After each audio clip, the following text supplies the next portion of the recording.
Awesome family, because I have no one video. Welcome back to another lit video. Now today I'm coming with y'all with another lit reaction video. We on episode 2. Like I told you on my first one, I'm recording all 3 of the reaction videos in the same day at the same time. That's why I'm in the same spot. But if you're new here, make sure to like, comment, and subscribe to the because you already know we the littest in the game. This is popular. But without further ado, we reacting to Chuck E. Cheese horror stories. We're on the second one. But without further ado, let's get on with the video. I know I said further ado like 10 times, but let's go.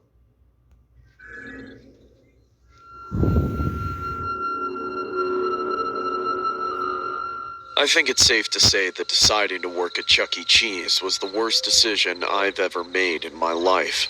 I only did it because I thought it would be easy. I went there often as a kid, and the owners remembered me, so getting the job was a breeze. What I hadn't counted on was just how ugly the other side of the business turned out to be. And not just because the bathrooms and kitchen were in stark violation of health codes. The owner, who I once thought would be a gentle, caring old soul after so many years of working for children, was actually one of the nastiest, most inhospitable individuals you could possibly have for a boss.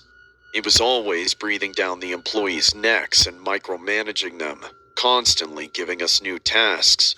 We were understaffed most days since it seemed that Chuck E. Cheese was a pretty undesirable job. I ended up doing just about everything I was told I needed to do, except cook. But out of all of us, the most overworked was the mascot guy, without a doubt.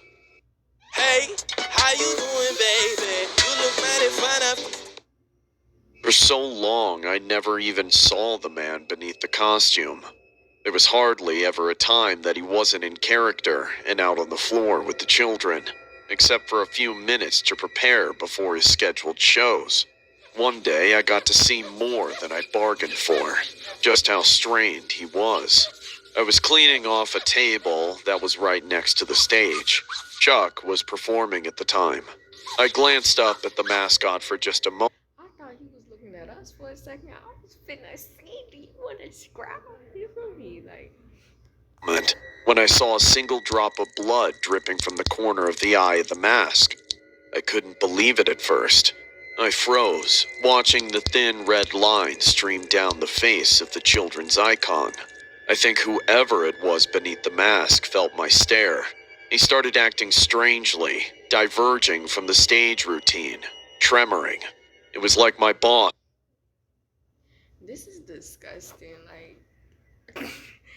Like I'm beyond disgusted right now. Like, Could sense the lost productivity. He stormed in from the kitchen and barked at me. "Get back to work!" When the mascots saw the owner, they retreated behind the curtain. The children wailed in confusion, sending the owner into a rage. He barreled through a restricted door into backstage. I saw several parents getting upset, ready to fuss at some employees.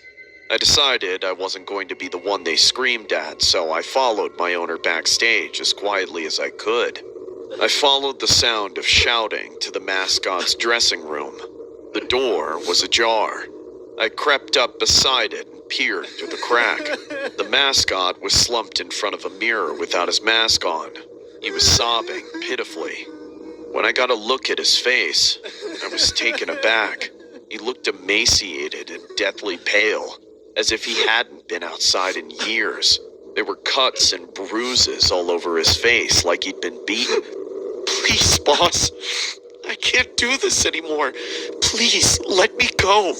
I could hear the thundering footsteps of the owner pacing around in the room. "Shut up, you wimp!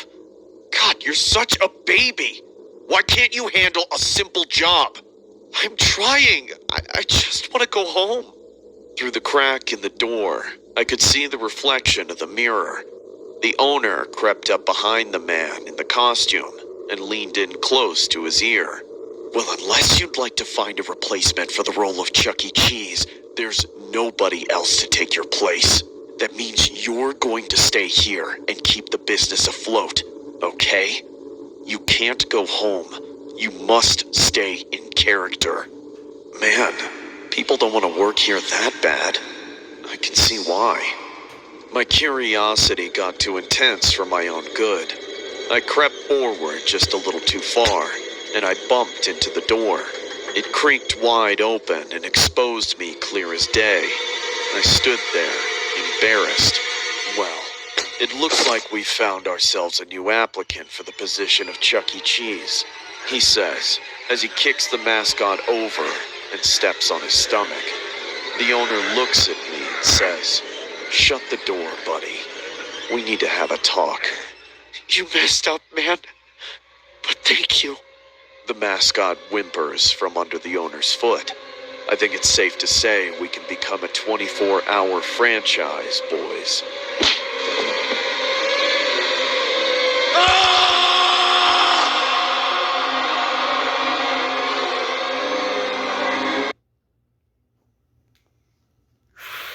I ain't gonna lie, I don't want to do number 3, bro, but I gotta record all these in the same day. That one, I ain't gonna lie, the blood was just uncalled for. Like,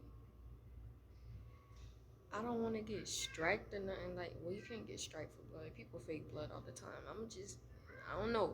I don't know, but yeah, that was.